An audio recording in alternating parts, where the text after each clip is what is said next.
પૃથ્વીની રચના આશરે 4.54 અબજ વર્ષ પહેલાં થઈ હતી. વૈજ્ઞાનિકો માને છે કે પૃથ્વી સૌરમંડળના અન્ય ગ્રહો સાથે ગેસ અને ધૂળના મેઘમાંથી બનાવાઈ હતી. આ પ્રક્રિયાને ગ્રહ રચનાની પ્રક્રિયા પ્લેનેટરી અક્રીશન કહેવામાં આવે છે. પૃથ્વીનું ગઠન કેવી રીતે થયું?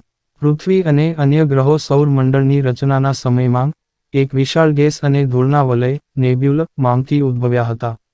નાના પથ્થરો અને ધૂળ એકબીજા સાથે અથડાઈને મોટા પિંડમાં ફેરવાયા, જેનાથી પૃથ્વીનું રચનાનું ગઠન થયું. પૃથ્વી જ્યારે ગરમ અને દ્રવ અવસ્થામાં હતી, ત્યારે ગુરુત્વાકર્ષણના કારણે હેવી તત્વો, જેમ કે લોખંડ અને નિકલ, કેન્દ્રમાં ગયા અને હલકા તત્વો, જેમ કે સિલિકોન અને ઓક્સિજન, બહાર તરફ આવ્યા.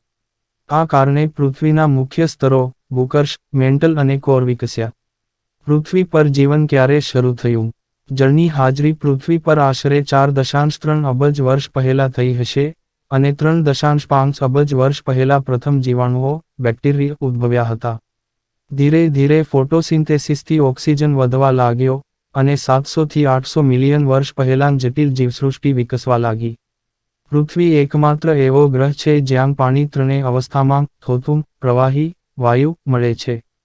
પૃથ્વીનો વ્યાસ આશરે 12,742 કિલોમીટર છે. પૃથ્વી પર 71% ભાગ પાણીથી આવરી લેવાયો છે અને ફક્ત 29% જમીન છે.